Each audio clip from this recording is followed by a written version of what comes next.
Це як Лесія, з вами Таня. І Борис. Як ви вже можете побачити, в нас перший хлопець на студію додався. Похлопаємо йому, побажаємо йому удачі. І сьогодні у нас в гостях такий прекрасний персонаж, прекрасний, дуже цікавий чоловік з багатим досвідом, американець з шотландським корінням Ерік Пуцік. А детальніше про себе він розповість сам.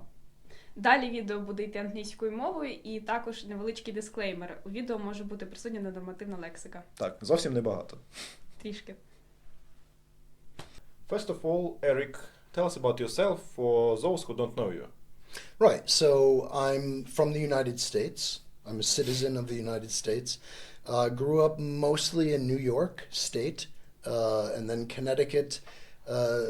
Did university, went to law school, which in the United States is a graduate program, and then got into working internationally as a lawyer, and ended up mostly working abroad for U.S. government projects. And I've been doing that, well, let's see, I guess I've been living outside the United States a total of 25 years now. Yeah. So you already mentioned that you have a very situated professional background. Could you tell us about it, please? Right. So basically, what happens, the way American development works is the United States government, they make a contract with another country to help them with something. And then the United States government, they look for typically American companies, nonprofits, to implement that help. And it's those companies that hire me to work for them. So for example, I've worked for a number of different organizations in many different countries that they're implementing a US government contract, for example, to develop education in Indonesia, to develop the provincial or oblast, the provincial parliaments in Iraq, or the governor's offices in Iraq, to develop the Ministry of Justice and the Supreme Court and the entire court system in Afghanistan. So it's that kind of work that I work in as a lawyer, as an international lawyer. And so I'll go to that country, I actually live there, and, you know, I started off in Cambodia just as a teacher, and that was in the 1990s. And I wrote a couple textbooks, and then as I climbed the career ladder, you know, I became director of teacher training, and then we created the first law school in Cambodia. And now, you know, as I climbed that ladder over the decades, I typically manage a project. So my last big project was in Afghanistan, U.S. government development project. We were working with the Ministry of Justice, the entire national court system, the Attorney General's office, universities, things like this. And that was a very big project. And, you know, I had, let's see, in Kabul, including security, about 150 staff. And then through contracts, subcontracts, grants, we had about another 450 people working outside Kabul. Wow. And I'm trying to manage all of that. So it's very tiring. I want to ask one additional question. You told about that companies in that countries, are they United States companies or just encouraged by United Right, States? they're United States companies, typically nonprofits. And some of them are excellent, I must say. Very professional, they have a long history of doing this kind of work, they specialize in this kind of work. Probably the two I was most impressed with in terms of just their structure, their operations, the level of their professionalism, would be the American Bar Association. They do a lot of work abroad. I think they're in over 100 countries around the world. And then there's the Asia Foundation, that's another one. And I think they're also in more than 100 countries. But there are a lot of smaller players also, smaller companies. And a lot of them are quite good. One I worked for in Afghanistan, Dexis, relatively small group, but really on top of things, very professional, just a good organization, yeah. Mm-hmm. Yeah. We also have like a Ukrainian Bar Association, but it's not as big as American, as I understand. Right, so the ABA, the American Bar Association, it's an enormous institution. But within the ABA, they have an office that is quite separate from and independent from the rest of the American Bar Association. And that office, I guess you would call it the Rule of Law Office. They do only international development work. So what happens is when the United States government makes a contract with another country, like, okay, we agree that we will help you with your Ministry of Justice, for example. Then the United States government puts out an announcement, like, here's what we're going to do in this country, and send your proposals. So maybe the American Bar Association and the Asia Foundation and Dexis, and another big one is RTI, Research Triangle Institute. All these different organizations, they put together a proposal with a budget and they send it to the US government. And then the US government, through a very transparent process, selects a winner. Mm-hmm. So, for example, they choose the American Bar Association or the Asia Foundation, whoever. And then the contract begins and they find the people to implement the project in that country. Yeah. Mm-hmm. And you told you have a legal background. Mm-hmm. Yeah. I want to ask you, where did you get that lawyer degree? In the United States or in other countries? In the U.S. So, right. So I went to university for my bachelor degree. Really, it was called a college, Bard College in New York State. And then I immediately went into what we say in English in America, law school, which is law school's a postgraduate degree in the United States. And over 3 or 4 years, typically 3 years, you get what's called a Juris Doctorate. It's not a PhD, but it's called a JD, a Juris Doctorate, and I got mine at Georgetown Law School, which is in Washington, D.C. So it's like similar to a bachelor or? No, it's higher than a master's. Yeah. Wow. Yeah. So 4 years undergraduate and then minimum 3 years for your JD degree. Yeah. Mm-hmm. Yeah. Okay, then a question not about your law background.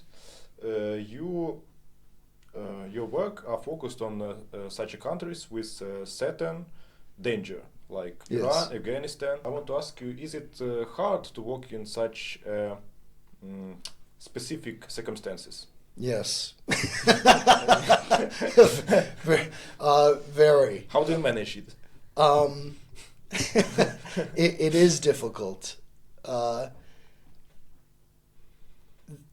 One of the most challenging things, my specialty is, development projects in other countries that are at war or have been at war or might be going into war.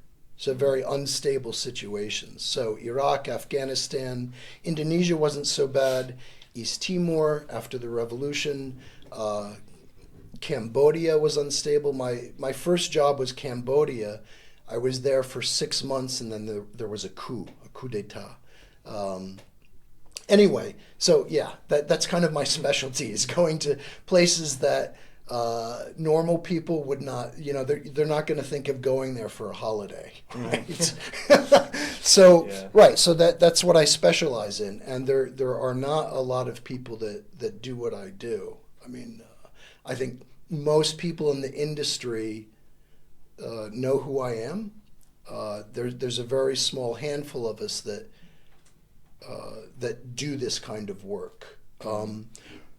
And the difficult thing about it is when you're in a very difficult place like Iraq or Afghanistan. I did 2 years in Iraq, and I was in Afghanistan twice for a total of 5 years. The difficult thing about it, well, there's the work, but it's how you're living. And you're living on a secure, what we call a secure compound. And you live and work on the compound, you know, and it's got security. It's usually got a double perimeter fence. You've got guard dogs and armed guards on walls and everything. And it's not like I can wake up in the morning and go running in the city for my morning jog or something like that. So psychologically, that's the most challenging. There's a lot of work, but also it's just living in those conditions where you might be on, you know, 1 hectare or 2 hectares of land. I don't know if, and, you know, my last job in Afghanistan, I was there, I was in that compound for 4 years. That's very challenging psychologically, yeah. And how long did it take to make adaptation for that circumstances? Well, that's a good question. I think I adapted to it quite easily because I'll tell you a little story. After high school, I went to a private high school, Choate Rosemary Hall in Connecticut. I knew I was still trying to find my way as a young man.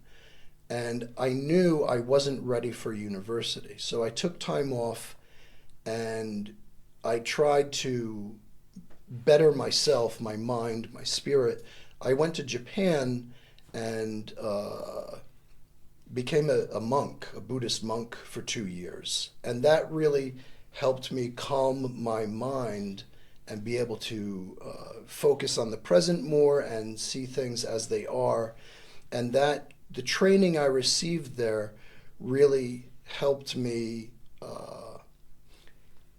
be able to deal with that kind of situation where you're in a closed compound for months at a time.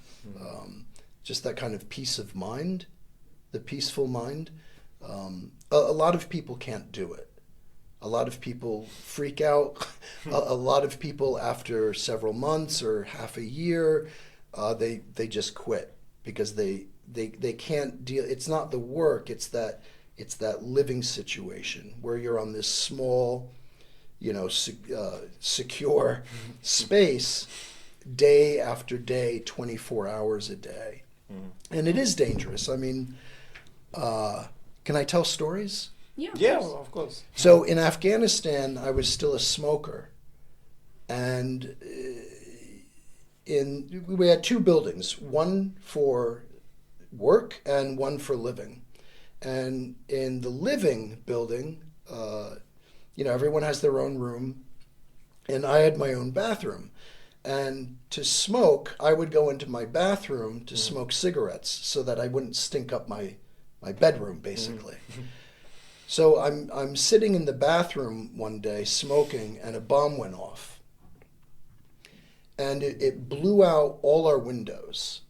Oh. Now, as it blew out the window, the wooden frame around the window also broke. So in my bedroom, you know, I've got a desk and a chair.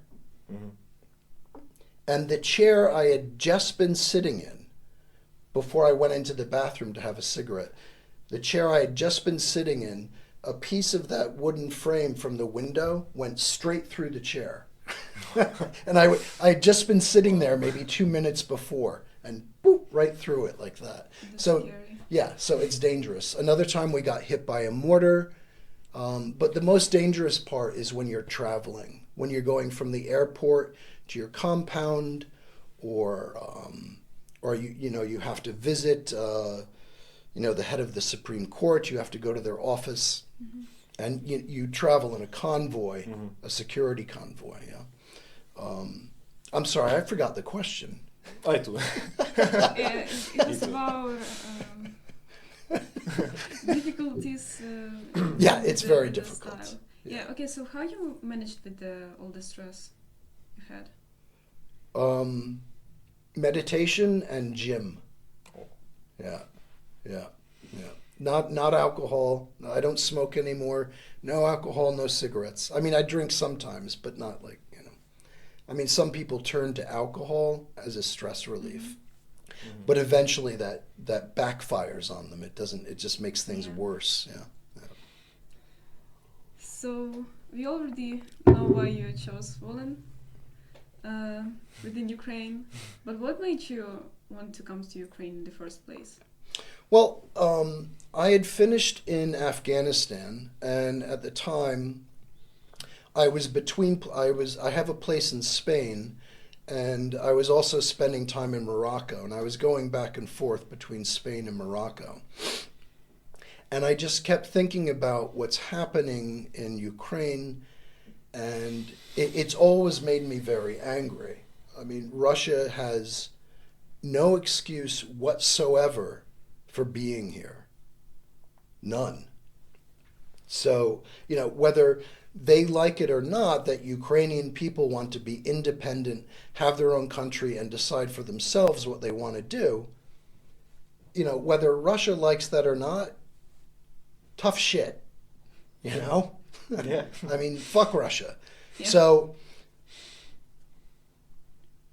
I mean, my life has been trying to implement democratic processes, democratic governance in other countries. And what happened here, what is happening here, just really made me so angry.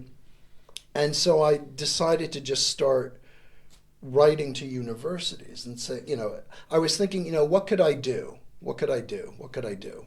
It's like, well, I'm a teacher. You know, I can't go to Ukraine and start a you know, $800 million project.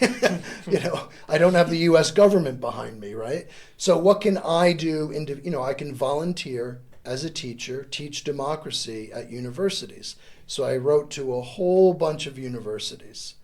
And Dean Anton Demchuk here at VNU, the dean of the law faculty, he was the first to write back to me, and very quickly.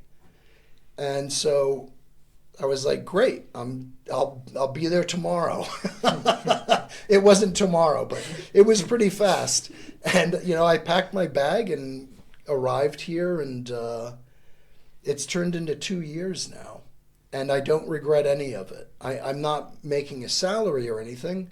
That's okay. I'm very happy to be doing what I'm doing for Ukraine. It's the right thing to do. Yeah.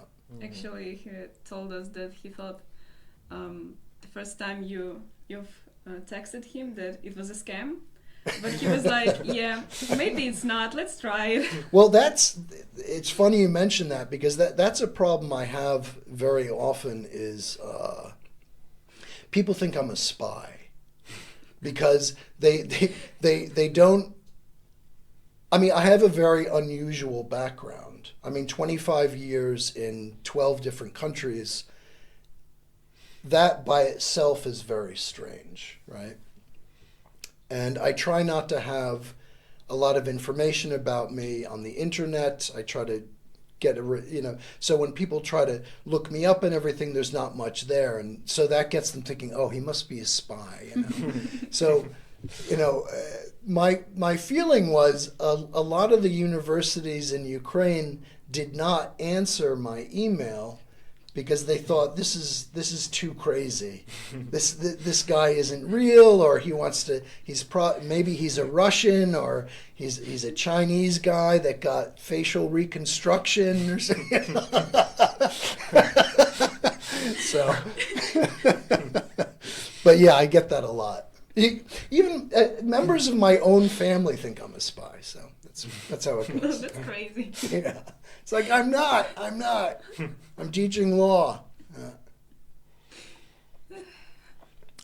Yeah, also I trying to search information about you in the net, and as you said, there is almost nothing. Right, right. Yeah, I prefer it like that. Because, part of that is where I've lived. I more than once, I've been the target of an assassination attempt. And I'm not going to really go into details about it. But, once the bad guys know who you are, if they can't get you, maybe they go after your family. Or they harass them. And, as China does with a lot of American Chinese, they harass them, they harass family members. That's a very real thing that happens in the United States right now. And I don't want that happening to anyone in my family. So I try to keep the information at a minimum. I don't want, who needs that problem, So, yeah. Okay, as you said, you visited a lot of countries in your life. Yeah. And the question is, what things distinguish Ukraine from other countries? Oh. Like you mentioned, that things? That's easy. I love being here because, number one, Ukrainians are very smart. They're highly educated. They're very to the point, which I like. They're very direct people. And I like that a lot. And in places where I've worked on U.S. government contracts, that is not always the case. I've worked with very good people in all the countries I've worked in. I'm not saying they're stupid, but you go to Afghanistan, which has one of the lowest literacy rates in the world, where there's zero respect for women's rights. Half the population, is basically treated as you would a dog. I don't even treat my own dog how terribly they treat their own women. That environment is very challenging. And in Ukraine, just the level of education, and it's not just that culturally, just the directness, and I think once a Ukrainian is your friend, I think you can really rely on them, and that is not the case in other countries. In Afghanistan, if you were to work there, you'd find out very quickly. People can be your friend one day and stab you in the back the next day. Not very reliable. And that's quite the opposite here. So I've loved my experience here in the last 2 years because, once people no longer think I'm a spy and they really start talking to me as just another person that believes in democracy and is, and thinks Putin should get in a plane and fly it into a mountain, once they realize that, they're good friends. I think friends for life. The Japanese are like that too. Once you make a friend with the Japanese, they're friends for life. And I was in Japan more than 40 years ago, and I'm still in touch with my close Japanese friends, who are now, much older, and they have kids, and maybe their kids have kids now, and 40 years is a long time. Mm-hmm. But yeah, Ukraine reminds me of Japan in that way. Yeah, very intelligent, highly educated, motivated, very strong hearts, strong spirit, and friends for life. Yeah.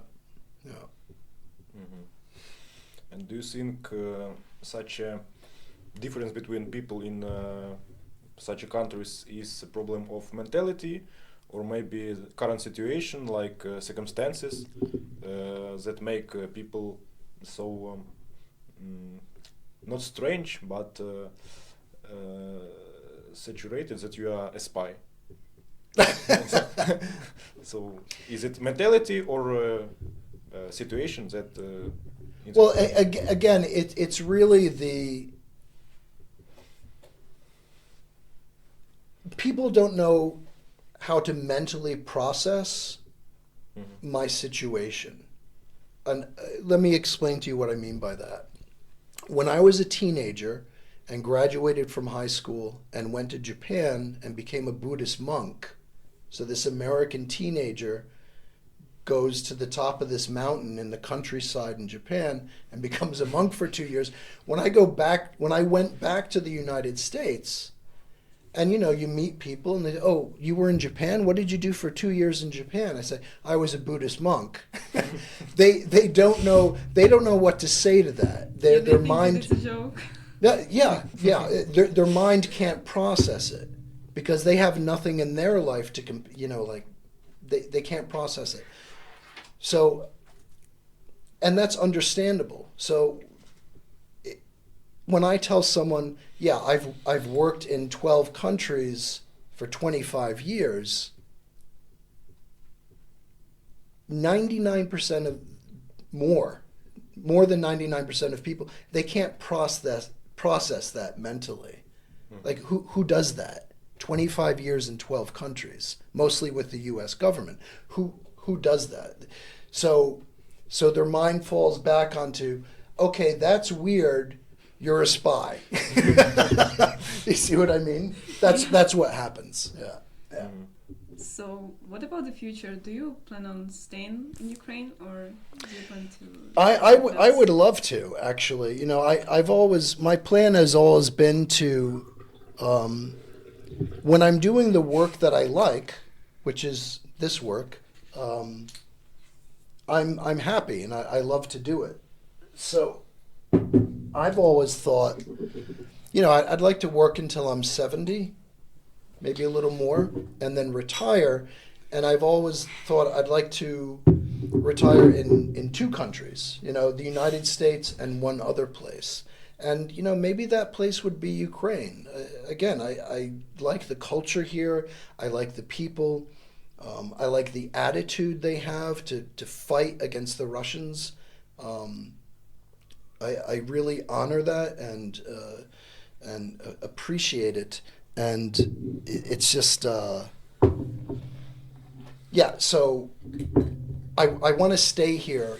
What I've done is I thought I might be here a year and then move on. But I got here and, it takes about 6 months to understand a place. Trust me, I've been to a lot of places. It takes about 6 months to really know a place. And it took me about 6 months to become comfortable with Ukraine and the way they do things, the way they communicate, the way things operate here. And once that happened and I became comfortable with it, I realized this is a place I'd like to stay. So, originally I was thinking maybe 1 year, maybe 2 years, and then it became, I got more serious about it. I created a corporation in the United States called Build Ukraine Democracy, incorporated in the state of Texas for a variety of reasons. And then I got the federal government to recognize that corporation as an official public charity, a 501c3 under federal law. And a 501c3, the great thing about it is anyone that makes a donation to your corporation, that donation is tax deductible for the person making the donation.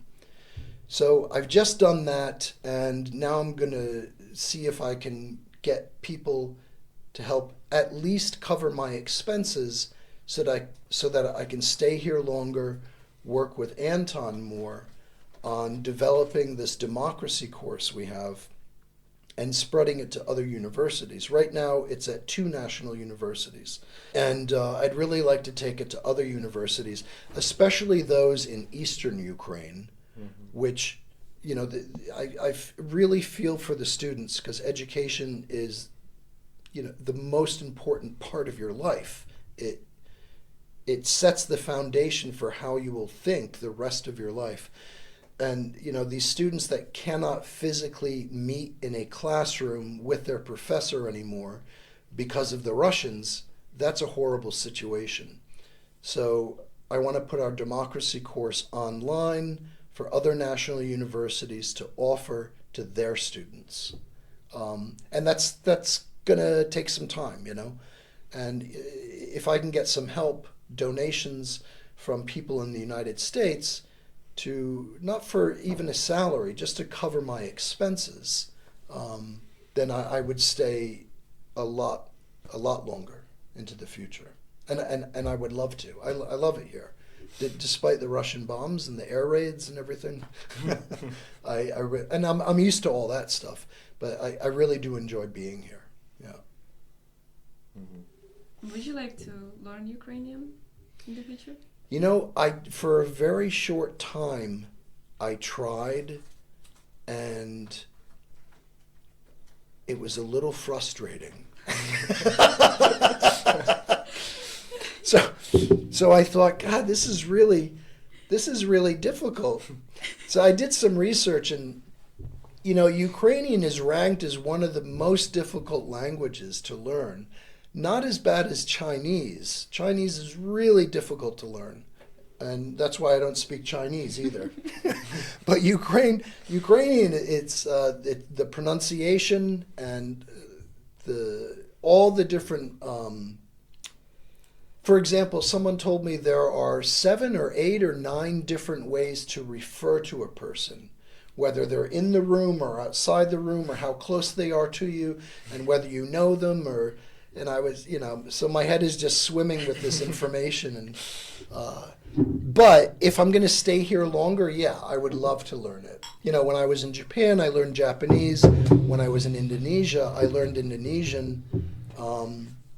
And I should be doing that now. I really didn't think I would be here this long, but now that I'm thinking that I'd like to be here another, 4, 5, 6 years, and maybe even retire part-time here and then have my place back in the United States or in Spain. Now that I'm thinking like that, yeah, I should learn Ukrainian. That's a long answer, I'm sorry.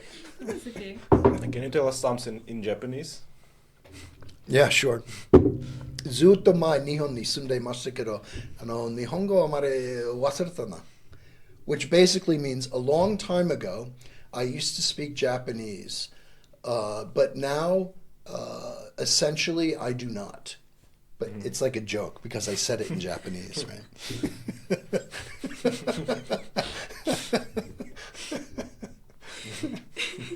But with my Indonesian and my Japanese, I have to go, it's in here somewhere, but I have to go back and be there for like a couple weeks, and then, it starts to resurface.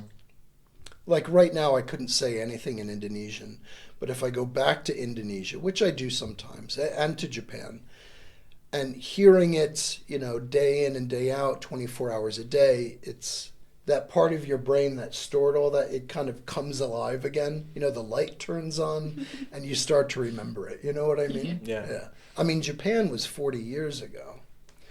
But I've been back a number of times.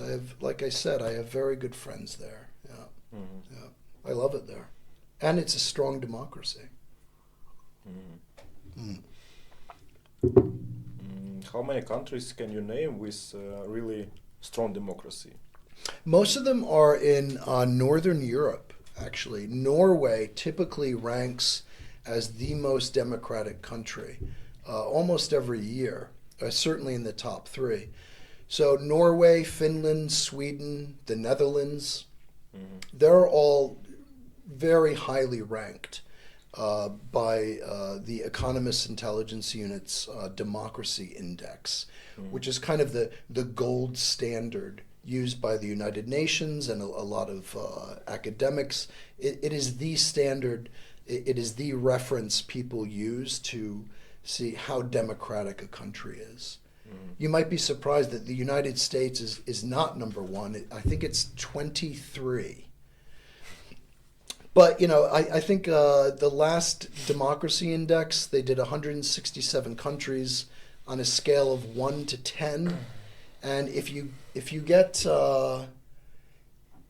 what is it? I'm trying to remember now. If you get higher than a 6, I think it's a 6, you are a to some extent, a democracy.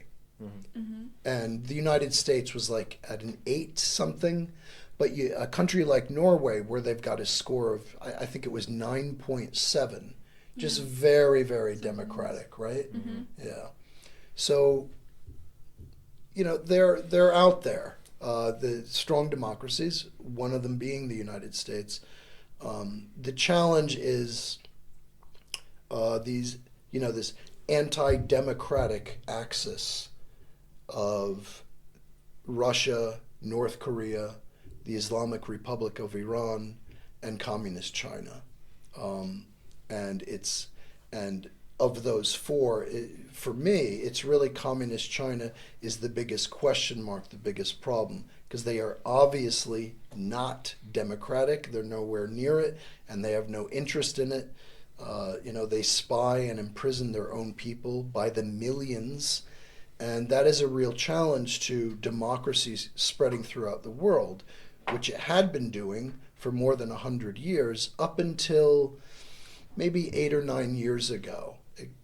Democracy stopped spreading throughout the world.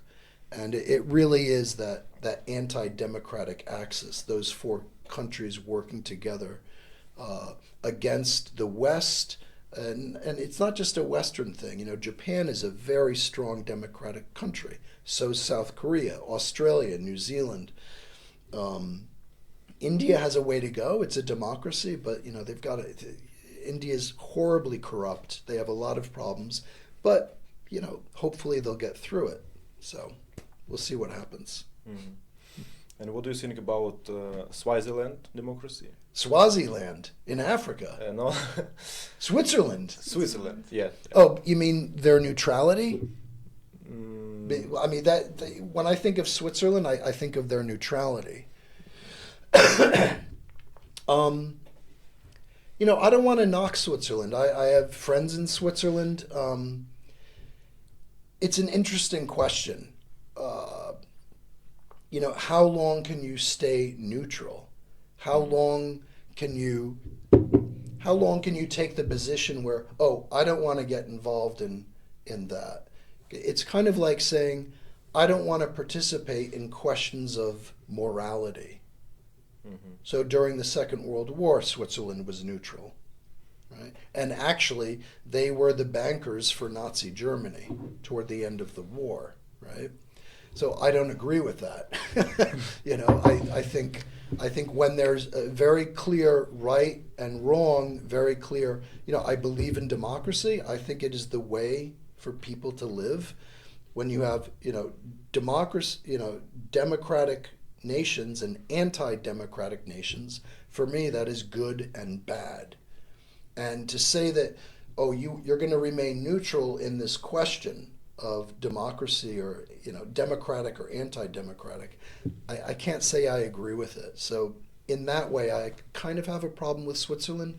Having said that, they're wonderful people.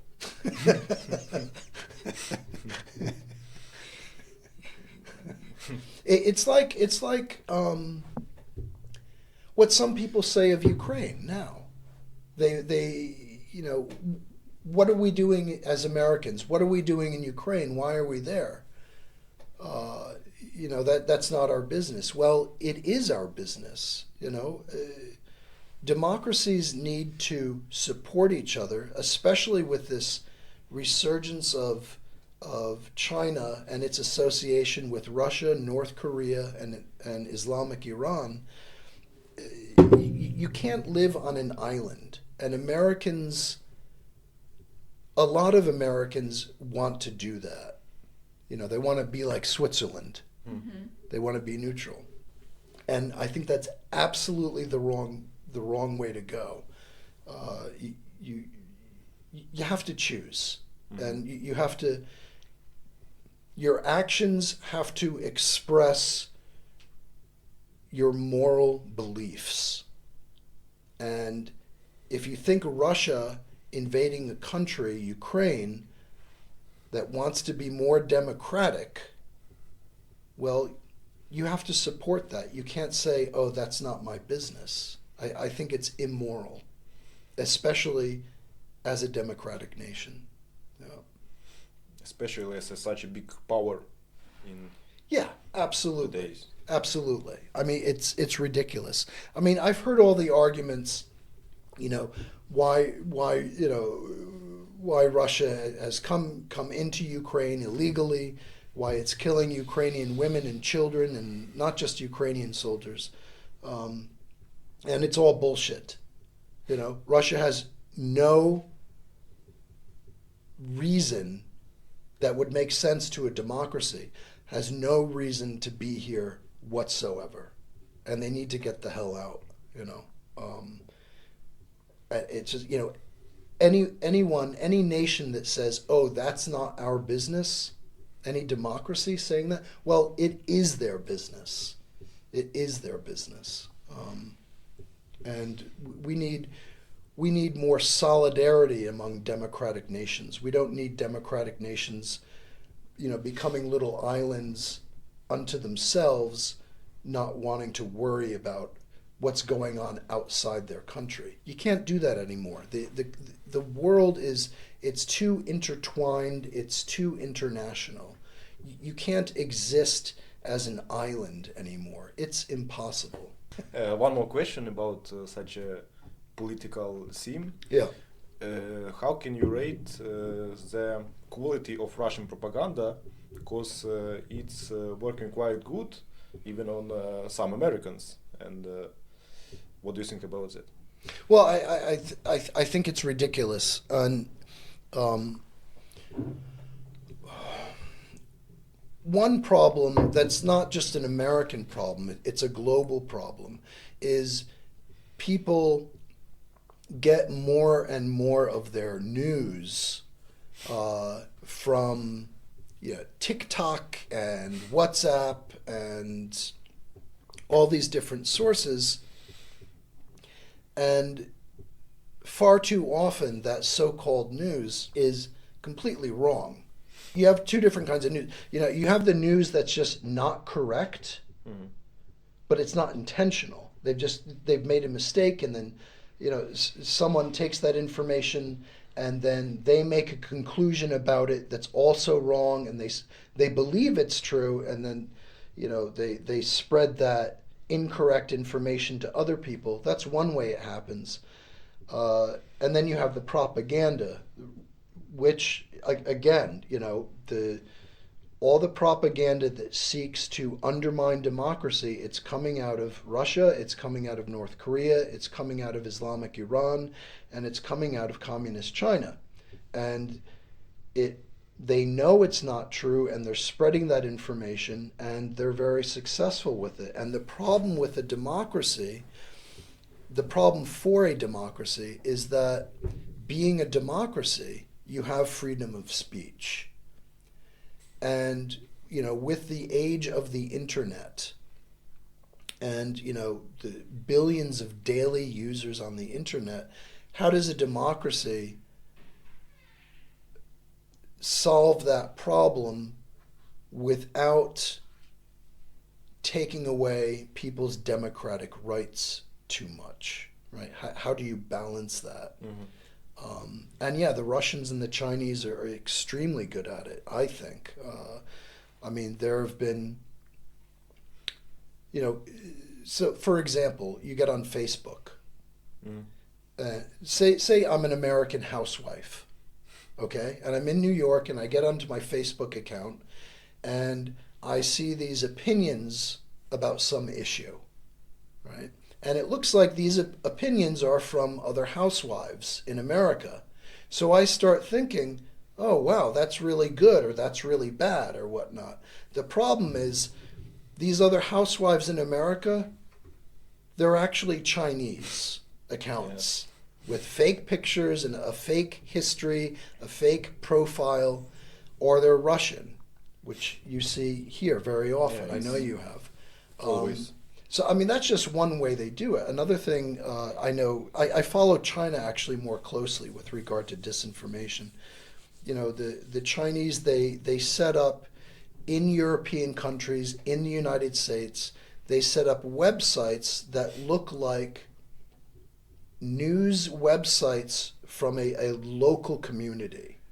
like some town in California or something. But actually it's not. And what they do is they put in some real stories that are true, but then the political things, you know, they put in a story that basically seeks to make you think a different way about something.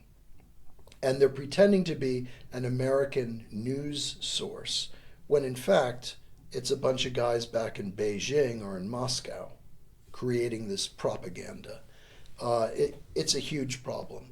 I think for the youth especially, you have to educate yourselves. And, you know, when you see a claim, a statement about something on TikTok or WhatsApp or Facebook or whatever,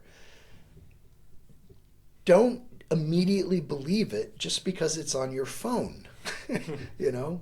You know, I can watch Star Wars on my phone. The movie Star Wars, I know that's not true. Chewbacca isn't real. Darth Vader doesn't exist, right? So you have to, oh no! So you have to have that frame of mind when you're when you read news on your phone, question it. Yeah, you have to be skeptical about it. Yeah, you have to be skeptical. And I read 2 to 3 hours of news every day to have it gives me an idea of what's happening in the world, but also over time, if you read the news every day, over time, over 6 months, 1 year, 10 years, you really have a sense of where is the world going. The news sources, you have to choose reliable news sources. How do you get your news? And ignore news on Facebook and WhatsApp and TikTok. I don't deal with all that stuff. I get my news from, the BBC, Reuters, the New York Times, DW, which is a German news organization. They do good work. The Japan Times, they do some good work. And, those are the sources I go to get real news of what's really happening. And that's it. If I see something on Facebook or my or WhatsApp, I ignore it. Because maybe it's true, maybe it's not, So, yeah. But as I had such sources like New York Times, from time to time they also make fake news, which is based on propaganda and. They don't make it. Maybe a mistake is made, but I don't think I've ever seen the New York Times create a story out of thin air that isn't true, But mistakes can be made, and that's certainly, even of Reuters, which I think is one of the most reliable sources. Another one I like is The Economist. That's out of the United Kingdom. They do kind of in-depth analysis. Their parent company, their sister company, the Economist Intelligence Unit, they're the ones that do the Democracy Index. And they're very good, and they do a lot of great analysis. The problem with The Economist is you have to pay for it. Reuters, you can download the app on your phone and get that free news and that's what I do. Reuters, DW, New York Times you have to pay for, but Reuters, DW, what else is there? There's the AP, Associated Press, I use that. BBC, that's free also. And if you just turn to those free news sources, and there's an enormous amount of content on just those 4 or 5 places every day. It's new stuff, so there's a lot to follow. I use Reuters. Oh, you do? Yeah, Reuters is great. Nice. Yeah, they really are. They're great, yeah. Let's talk about your everyday life. Oh, dear. That's very uninteresting. No, what hobbies do you have? Here in Ukraine? Yeah, and or overall. Generally? Well, here in Ukraine, I have a very simple life. I have a nice little apartment here, and get up in the morning, and my new hobby is trying to eat very healthy food. So I make my own muesli. I get the oats, I roast the oats over the stove, and add all kinds of things to that. And I try to do the same with lunch and dinner. I try to eat very healthy food. But yeah, I'll have breakfast. I have a little kind of office, part of the living room. I'll work there until I get hungry again. and then I try 3 or 4 times a week. I go to the gym, which also has a pool, so that's wonderful. Swimming is probably the best single exercise you can do. So yeah, I go swimming. I use the gymnasium just to try to keep healthy, keep fit. So yeah, recently that's been my interest. You know, I quit smoking, I forget, 8-9 months ago. That's made me feel a lot better. The gym, focusing on my food, and then trying to find money for Build Ukraine Democracy. That's basically what I do here. It's not that exciting. Although sometimes Anton, Dean Anton Demchuk, he and I will travel to another city. We'll meet with deans and rectors and students of other universities. I'll give 1 or 2 lectures. That's been a wonderful part of my time here. More generally, I've always been into sports, and more recently, but yeah, horseback riding. I'm really into horses.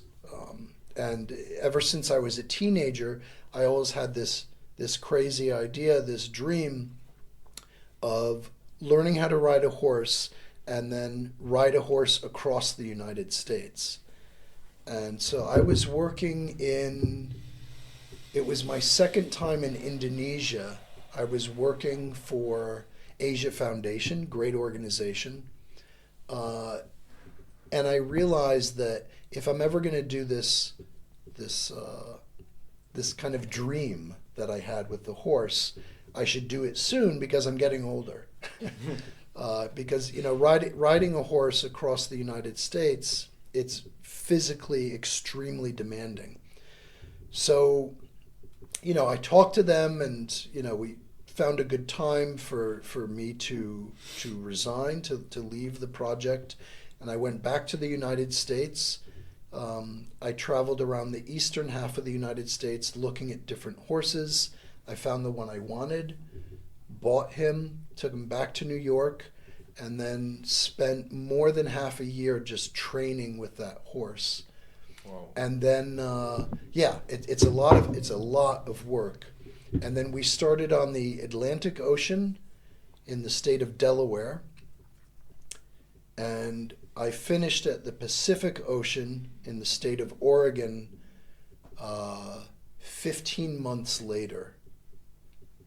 Wow. And we didn't go straight across. We kind of went down the east coast of the United States, across the south, and then up the western half of the United States. And it was 11,000 kilometers on horse. That's impressive. Sounds really cool. I liked it, and that's camping outside every night. I mean, it's a real adventure. It's an expedition. And I like telling people this fact, that since 1969, more people have walked on the moon than have ridden a horse across the United States. Yes. And that's true. And actually I'm the only person I know of that went from ocean to ocean across the United States on the same horse, on a single horse.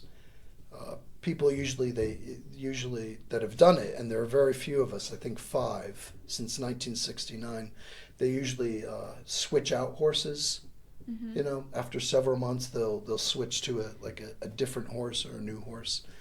Or they have a second horse that's called a pack horse that carries all your equipment and everything. Mm-hmm.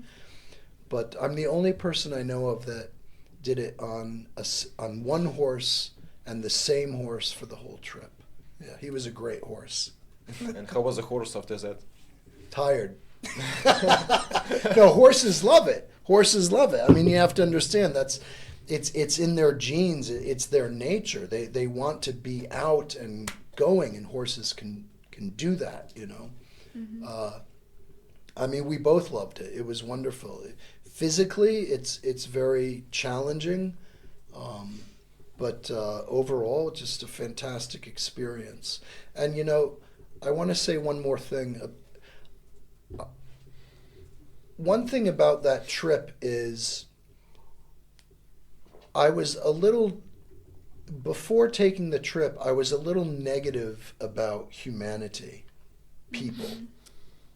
And the great thing about that trip is not every day, but very often, I met so many people, Americans, all types, you know, Democratic, Republican, just all shapes and sizes and colors and political, and it really made me feel good about people again, because whatever their politics are, whatever their background, whatever, I really came to realize, to truly understand that the vast majority of Americans are good people.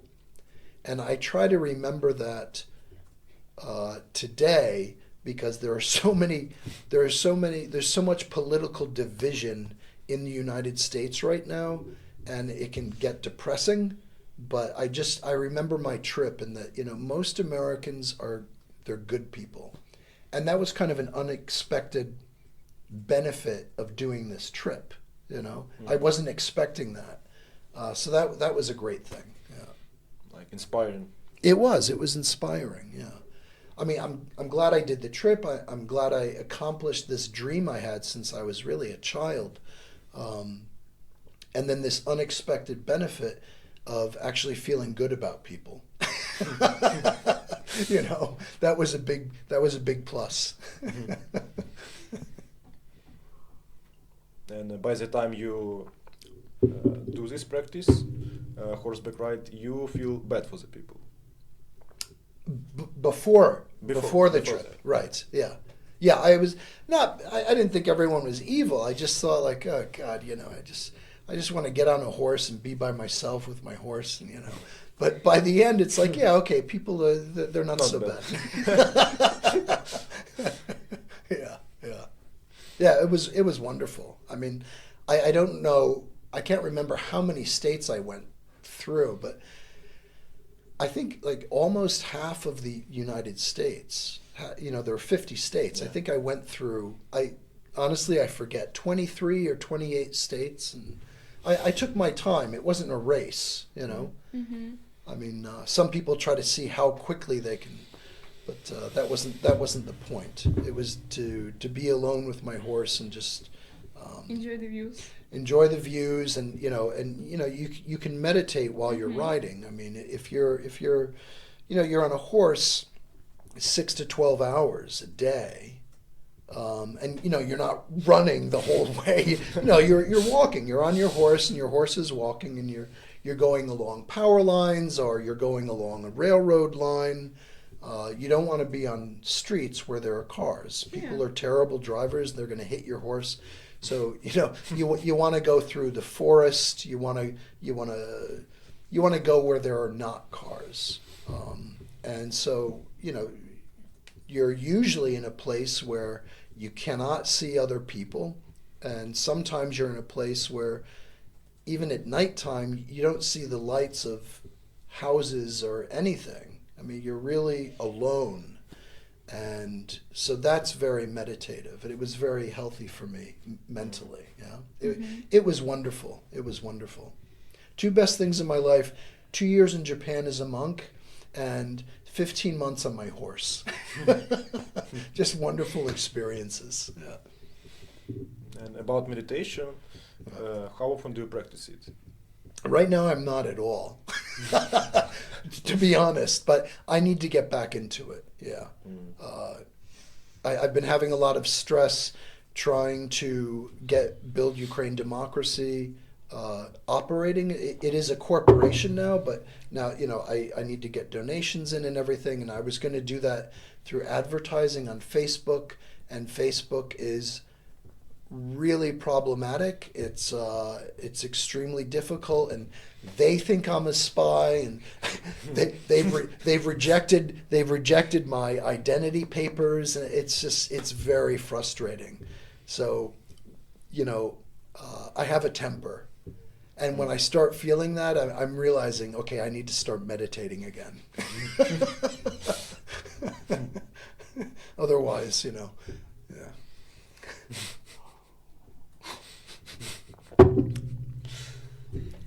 Can I ask you about the gym?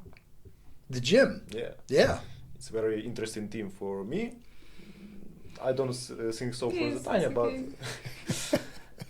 what's your personal records in the gym? Maybe you have something bench press. Well, when I was in Iraq, again on one of those closed compounds, you have a very large security detail that is there to protect you. So you have armed guards for the compound, and then you have your own team of bodyguards, basically. And you live with them, you each have your own room, and, they're on the room next to you here and the room next to you here, and they're all usually, ex-special forces guys from New Zealand or Australia or the United States or England, and they're all great guys, and, you're together a long time, years, breakfast, lunch, dinner. If you have to go see a governor or some judge, you get in this convoy of 4 armored vehicles, and when I would travel in Iraq, I'd have 13 bodyguards in 4 armored vehicles protecting me. So you get, and they're trained to put themselves on top of you when you get shot at. So they're literally putting their life second to your own. So someone that has that job, you get very close to these people and you really appreciate them. Anyway, so we're living on this compound in Al-Hila in southern Iraq, which is actually where ancient Babylon is. And other than work, the only thing we did is we had a gym. And, I would hang out with them, and we'd do gym together and everything. And that's when I in Iraq, I got quite I was a little white Hulk. And that's when I did my personal best, which was, for bench press, was 150 kilograms. That's very nice. Yeah, and I'm a small guy. Yeah, so I'm bragging now. And what was your body weight? Oh, let's see. I've got to do the math from pounds. I was maybe 82 kilograms. Mm-hmm. Yeah. So it's like master of sports in Ukraine. Not really. I mean, look, I'm getting old. I mean, we all are. I'm 60 years old now, and I don't think I'll ever be able to bench 150 again. Not without steroids, which I don't want to take. But yeah, it's and now when I'm working out, it's not so much for, how heavy a weight can I do. I train more for endurance. Mm-hmm. So I'm doing lower weights, higher repetitions on all the machines. Usually that's what I'm doing. I'm doing 15 to 20 repetitions with a lower weight rather than looking to bulk up my muscles, which would be like 8 repetitions on a very heavy weight, right, mm-hmm. per set. So I do a little more, running on the skiing machine mm-hmm. like this. I do a lot more of that, more swimming, which is a great exercise, and then I train more for endurance now than anything. Yeah. It's much better for health, but not for ego. Right. That's right. That's right. Yeah. Yeah. By the way, you are in a very nice shape. Thank you. Thank you. Very Yeah. nice. Yeah. For 60 years. I got to say, if I could go back in time, the one thing I would really change is I would never start smoking. Just having quit smoking and your body slowly cleaning itself out, which it still is doing, you realize what a negative effect smoking had, not just on your body, but on your mind also. That nicotine, that stimulant, goes everywhere, including your brain. Wherever your blood goes, the nicotine goes. And it's not just the nicotine, it's all the poisons in tobacco smoke. And frankly, it's the same with vaping. I mean, vaping is safer than smoking tobacco, but there are, 20, 30, 40 different chemicals in vape juice also. And we don't even know where that, what is that stuff going to do? So I went from tobacco to vaping to, nicotine patches to nicotine gum. And yeah, I'm so happy I'm just done with all of that. Yeah. It's like decreasing, right? From tobacco to vaping. Exactly. Yeah. Yeah. And it's tough. I mean, I was kind of a problem child, as a young boy. I think I started smoking. I first tried smoking when I was 15. So I had been smoking, I'm 60 now and I just quit. So what is that? I started smoking, 46 years ago? Did I do the math right there? But anyway, a long time ago, right? So I'm very glad that's over. I wish I had never started. Yeah. Very addictive. Yeah. Very addictive. It is. They say more people successfully quit an addiction to cocaine. The percentage people quitting cocaine are more successful than people quitting nicotine. Yeah. That's how hard it is. Yeah. So, what keeps you motivated like this to live a lifestyle like yours, to help people, to help the countries? Because people can be really frustrating and irritating. Yeah, what keeps me going is, I believe in what I'm doing. I think it's morally the right thing to do. And I get that from my father. My mother taught me love, and my father taught me morality, is what I tell people. And that doesn't mean I didn't love my father, or my father didn't love me. It doesn't mean that. And it doesn't mean my mother was not a moral person. But basically, in my heart, what is love? I learned that from my mother. And what is morality? I learned that from my father. So regarding morality, my father was, they're both dead now, but my father was a Presbyterian minister, and he spent his entire life wanting to and succeeding in helping people. As a very young man, he always wanted to go into the ministry and become a minister, like a priest. And he did that for a long time, and then he got into psychotherapy, and he had what I've always thought sounded like the most difficult job. As a psychotherapist, he specialized in clients that were mentally disabled and had drug addictions. So imagine someone with a very low IQ, mentally disabled, addicted to cocaine. And he's their psychotherapist. That's a really difficult job. And then, he did that for his life, trying to help people as a minister, as a psychotherapist. When he was very old, long after retirement, he was still volunteering at a place that distributes food to homeless people. So really, he spent his life in service to other people. And I think I got a lot of that morality from him. It's the right thing to do. So what keeps me going is I really believe in what I'm doing. I think being here in Ukraine as a volunteer, okay, I'm not making money, but what I'm doing is the right thing to do. And I believe in Ukraine's fight against Russia.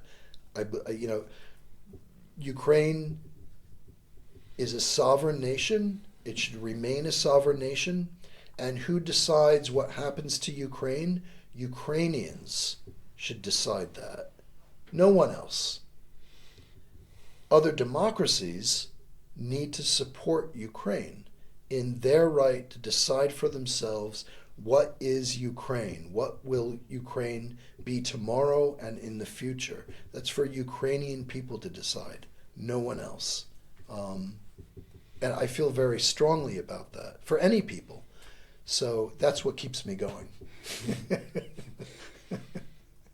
About the morality, you told about your father. Yeah. Am I right that you enjoy philosophy? Yeah, very much so, yeah. So top 5 philosophers for you. Oh my goodness. Well, some of them are people that others would say maybe did not exist. So, for example, the Buddha, he was a prince. His name was Siddhartha Gautama, and he gave up his physical life, his wealth, and everything to become the person we now call the Buddha. So the teachings that come from Buddhism, a lot of them, not about the different levels of heaven and hell, I don't believe any of that, but the basic teachings of this person, supposedly that was the Buddha, specifically meditation, proper meditation, and the benefits it can bring you and why, he's certainly up there. Another one would be Jesus Christ. I'm not a very religious person. I'd call myself spiritual. And what my father taught me as a minister about Jesus Christ and his teachings basically was love, the message of love, and how important that is, and how it defines us as human beings. And, loving, love thy brother, loving your brother, loving your fellow humans, whether they're good or bad, that kind of compassion for other people. I don't think you can have a full life. The unexamined life is not a life worth living. You have to look at your own life and examine it, and what is your role in this physical world. And you can't do that until you've looked at other people also. You need to compare yourself to others, and so you need compassion for other people, and then you can really start to examine and understand what is your role, where are you in this life, what should you be doing. So, Buddha, Jesus Christ, absolutely, definitely, who for me is one of the fathers of democratic thought. So what? That's 3. Can we keep I'm going to stick. Okay. I like a lot of stuff from Einstein. I'm not a scientist, but through science, I think Einstein got very close to understanding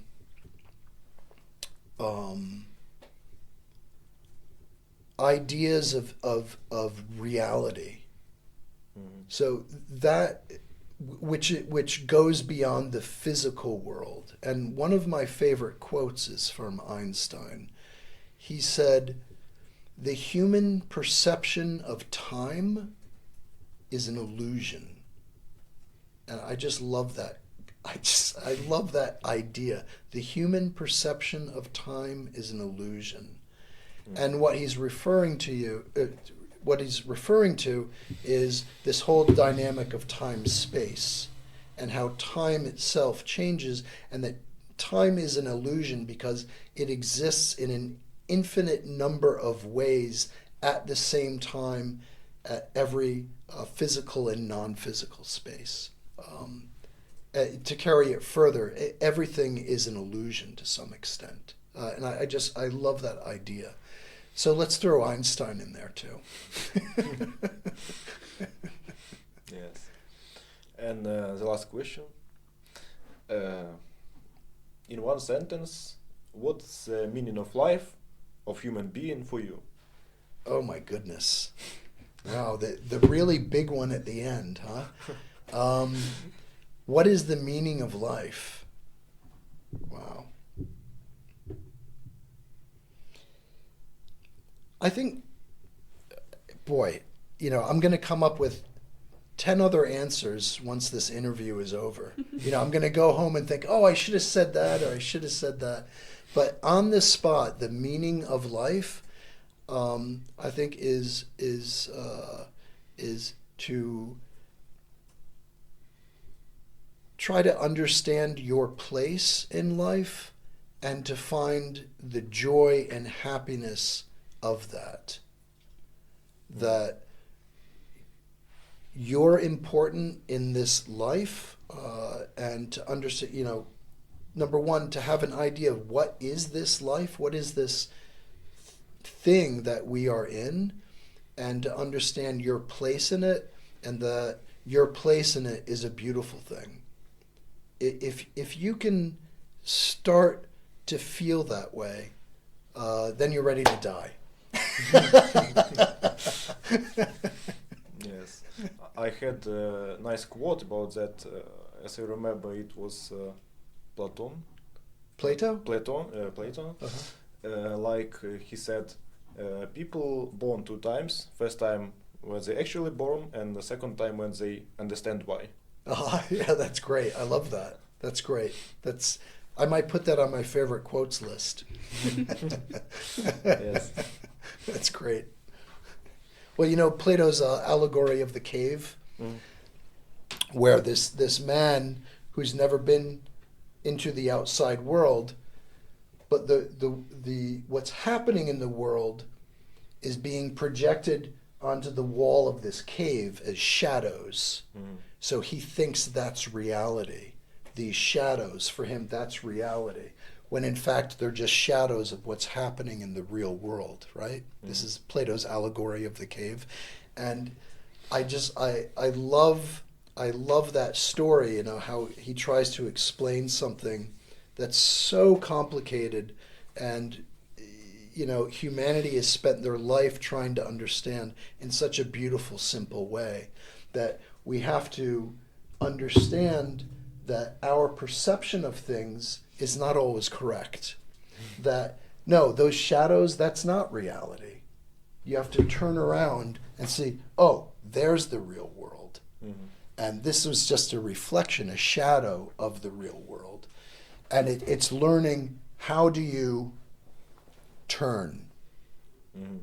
How do you get to the understanding of what to actually look at? And by look at, I don't mean with your eyes. I mean with your heart, with your mind, with your soul, right? Yeah. And as I remember, Platonis said that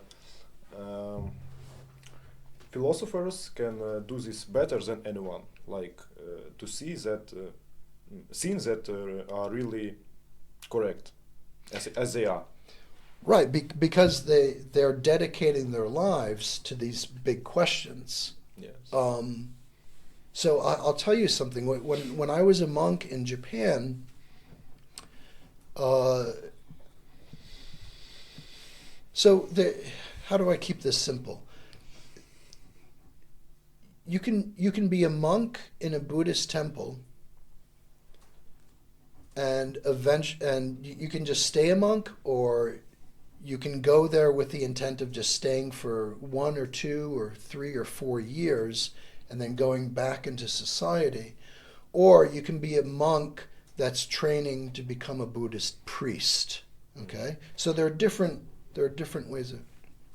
So I had been there for about a year and a half, and they asked me, did I want to train to become a priest, which is like you become a Buddhist priest, and that's the rest of your life. Mm-hmm. And by that time, I had become more and more enlightened from all the meditation we're doing. I mean, the real purpose of going to temple is to meditate. You do minimum 3 hours every day. And physically, it's very painful at first. You're on the floor with your legs are crossed like this. But once you get back past the physical pain, then it starts to really work. And so when I was asked, did I want to go into training to become a priest, I thought long and hard about this question, this offer. And I decided the real challenge was to go back into society, to try to keep that clear-mindedness, that mindfulness, but living in society again. And about philosophers, that they're the best ones to answer these questions.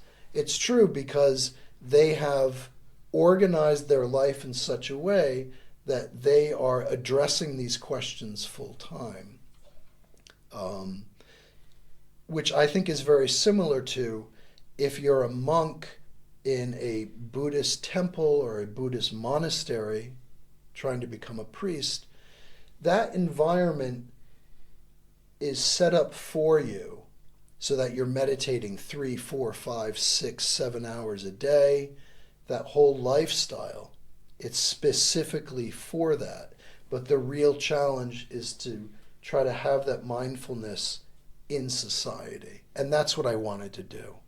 And that's when I started really getting into law and democracy, coupled with the morality that I got, especially from my father.